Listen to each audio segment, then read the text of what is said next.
back.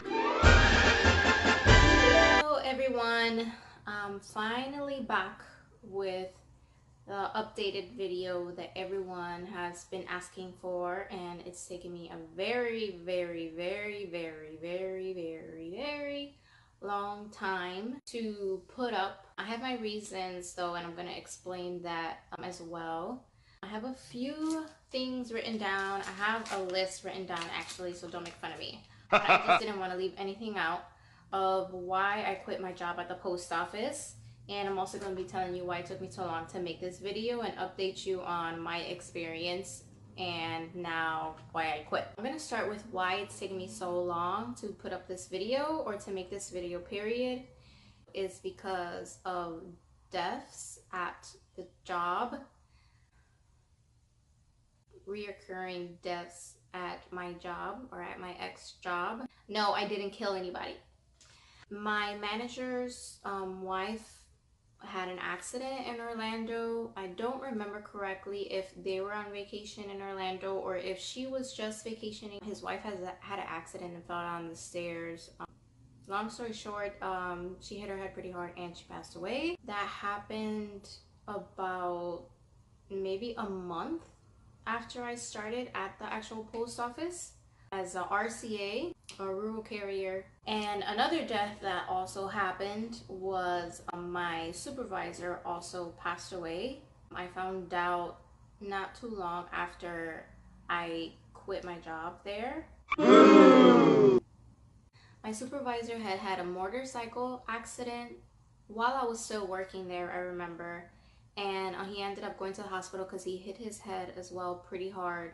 And when they did tests and x-rays on his head just to make sure everything was okay, they found a tumor in his brain. So unfortunately, after that he returned to work. When I quit my job, he was still there. I worked at the post office for 7 months, and I'm not gonna say I was very close to him, but I did work closely with him. He was the supervisor we had every day. So he was the one managing us, and he was the one that I would deal with most of the time. So you spend so much time at work, even though I was on the street most of the time and less in the office, and he was more in the office. But you know, while you get your mail ready to go out on your route, it takes about, depending on how long your route is, it'll take you 2, 3, 4 hours to get out on the street, and you're there with your supervisor. So that was very unfortunate, and that's mainly the reason why it took me so long to put up this video, because I didn't feel comfortable like backlashing my supervisor when he has passed. It's kind of awkward. And that happened about maybe a week or 2 weeks after I quit. So moving on to why I quit my job at the post office as a RCA. There's a lot of reasons. Like I said, I have a list here, but one of the main reasons was because of management, poor management. But that is just one out of many reasons. And I'm sure there's a lot of people that feel the same way, but feel like they don't have a choice, or you know, they stick around for the benefits, or they're just really trying hard to become regulars, because you work really hard there. It's a very physical job, and enough said about that. So let's get to my list. Let's see, what do we have here first? Okay, so every week the schedule wouldn't be ready until Thursday. The start of the week for them is Friday. So once you look at the schedule, you'll see Friday, Saturday, Sunday, Monday, Tuesday, Wednesday, Thursday. That's when their schedule would start, from Friday. If the supervisors wouldn't make the schedule until Thursday, sometimes Thursday early afternoon, sometimes late afternoon, you pretty much didn't have a life. You couldn't really make plans for anything because it's just not enough in advance. Like you wouldn't find out for your next week, since it starts with Friday, you wouldn't find out until the day before what your schedule is. If you have Friday off, if you have Saturday off, if you have what day you have off. So you couldn't even schedule doctor's appointments or do anything. Pretty much you don't have a life. That was obviously an issue. Schedule mix-up and last minute changes. So there was a lot of mix-ups with the schedule. Like they would scratch off one person for a day and they would put somebody else's name in. So you have to constantly be checking the schedule, because most likely the schedule is going to be changing every day, which really sucks. Besides the fact of not having a life, now you don't know. It's a gamble. Like you think you know what you're doing tomorrow, but you really don't, because that can change at any second. So you have to constantly be checking the schedule, because nobody's gonna tell you, oh, we made this change. Oh, tomorrow you're supposed to do Route 9, but now you're doing Route 16. None of that happens. It's your responsibility and no one will inform you. Resend the schedule. You have everybody's number. Just send the schedule to all of your RCAs so that they know a change has been made. Because what if you made a change for the next day and that person has today off and I made a change for tomorrow? How are they gonna know? How are they gonna check the schedule? They're not here. And if you're not buddy with another RCA, or they don't notice the change either, then you're obviously not gonna know that you're off tomorrow instead of coming in, or that you're working on another route because you're not here.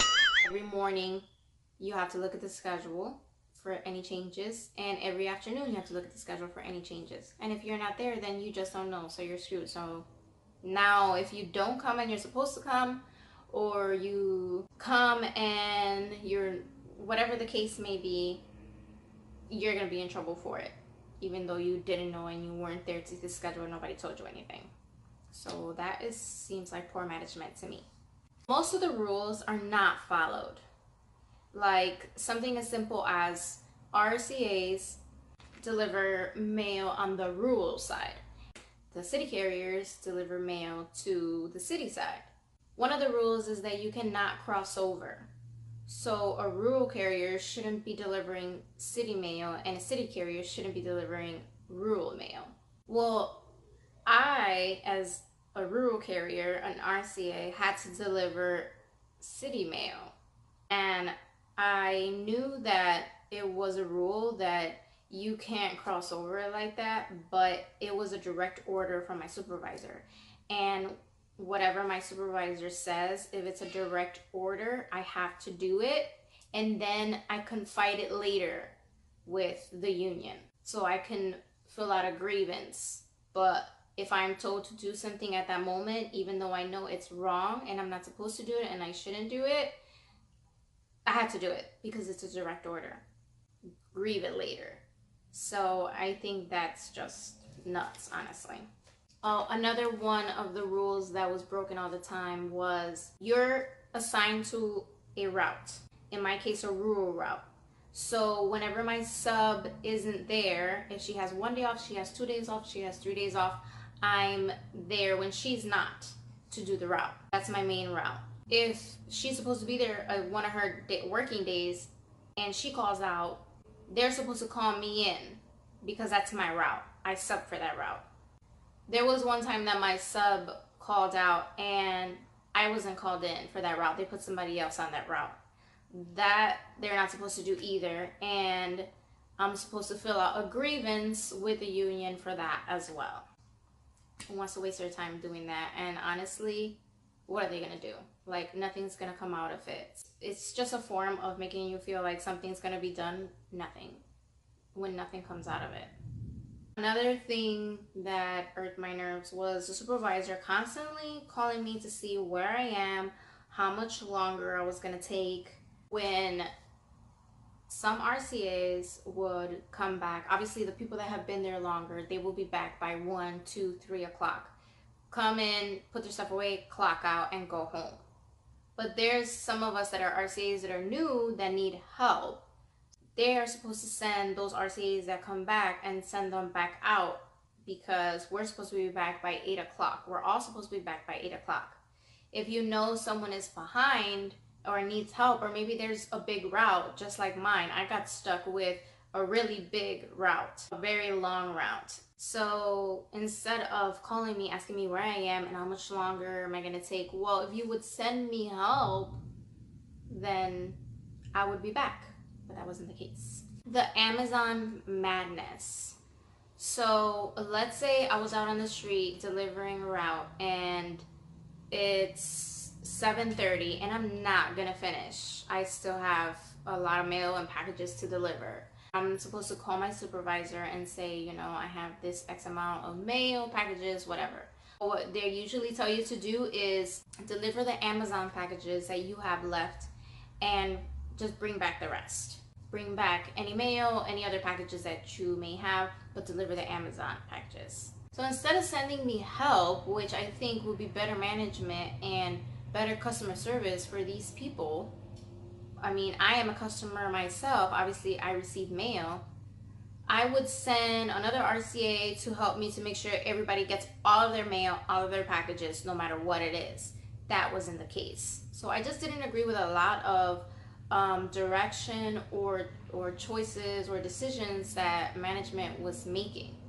Okay, and then Sundays, there would be also Amazon madness. Like to deliver Amazon on Sundays, usually we get a scanner and there's GPS on it. We scan all of the packages that belong to your route. You scan them and it's gonna put them in order for you. Like this is package 1, this is package 2, all the way to 125. Like usually that's how many packages I would have for one Sunday, 125 Amazon packages. Some big, some small, and I am a very small person. So you can imagine little me with a big, huge box trying to carry it. Anyway, it's raining outside. I hope you don't hear that. A little storm going on, like thunder, rain, wind. Like, okay, I'm in the middle of a conversation and there's a freaking hurricane. Not a hurricane, a storm. So Sundays, we will have the scanners. You're supposed to have GPS on it and you're supposed to scan every box and it'll put it in order 1 through 125. 1, 2, 3, and you just mark the box of what number it is.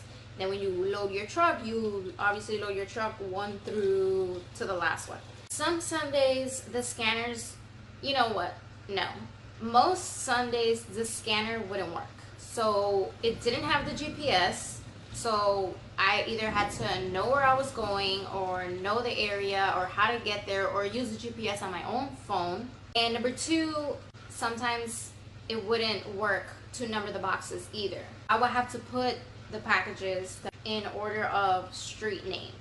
So if all of these were Lisa, I would put all of these together and then look at the addresses. Once I get to that street, look at the addresses and then put them in order, like this house is first, this house is second, this house, and put them in that. And all of these are street Frank, so I would look at the address and be like, okay, this one's first, this one's second, and do it like that, which takes a lot longer than it would if I would be able to number them correctly and know this is the first one, this is the second one, and also if the GPS was working.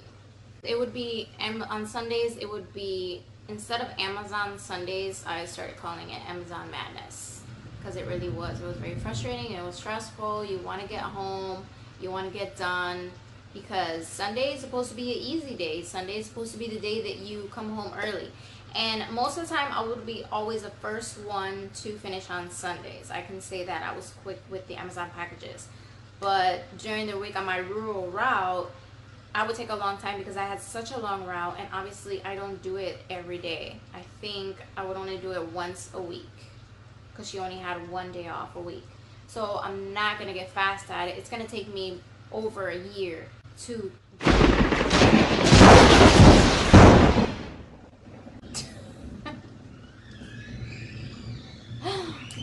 do you hear my kids screaming? Okay, I picked the best days to make videos, huh? Bear with me, please. So yeah, it would take a long time on my route because I had a big route and I just couldn't get it done as much as I hustled. I couldn't get it done fast. I would be at the post office from 7, and from 7 to maybe like 1 o'clock, barely gets onto the street at 1 o'clock. I'll be casing my mail at the post office from 7 to 1 o'clock. Finally get out to the street. You have to load everything on a like dolly type thing, and then take it out to the truck, load everything on the truck, and it was just crazy. It's madness. It's so much work. It's so heavy. Everything is so heavy. The weather, if it's not agreeing with your day, it makes it even worse. I would be out there sweating because obviously I'm in Florida. It's hot. Where I delivered mail was in Delray Beach, and I lost a lot of weight. Like, I'm telling you, quickly, if you want to lose weight, this is a job for you, honey.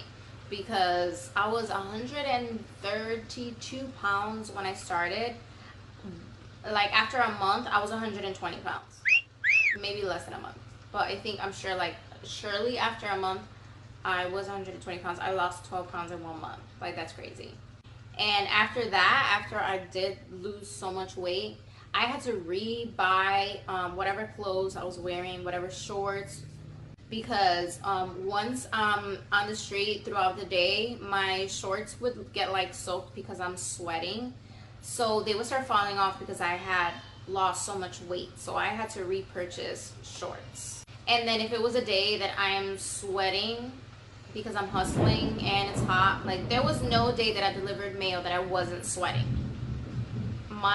All of my clothes would be dripped in sweat. And the days that I'll be dripped in sweat, if it was raining, well, now I'm soaked in sweat and rain. So you can imagine I didn't smell that good. What's next on the list? Express mail. Don't even get me started. I'm stressing out just like talking to you guys about these things. Like, I am so glad I'm not doing this anymore. So the express mail.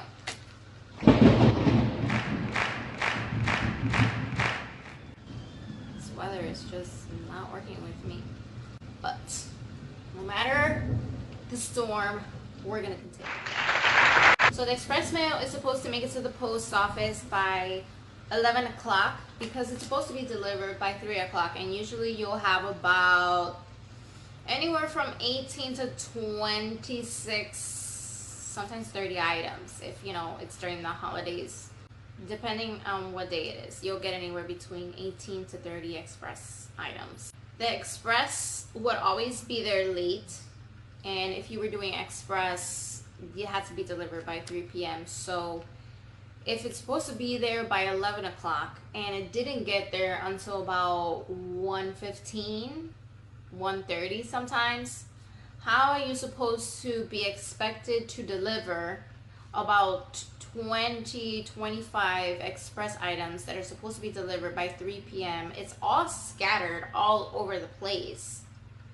And at that time, a lot of the carriers have left already, so it's not like you can be like, okay, can you take this because this is on your route, and you take this because that'll help out the person that has express, handing out express items or packages or whatever it is to the rural carriers if it's on their route, so that you have the person doing express has less items. But by the time the express would get there, everybody would be gone, so you're stuck with all these things. And you're telling your supervisor right off the bat, it's 1:15, I have 25 express items to deliver by 3 o'clock. I have an hour and a half. That is impossible. If you're supposed to have from 11 o'clock, and sometimes people don't even make it, those 25 items from 11 o'clock to 3, sometimes that's not enough time to make all of them at the same time, because sometimes you have to go inside of a building and go to floor 11 and find a suite and then have somebody sign, because usually for express you need a signature. It's impossible if you start this at 1:15.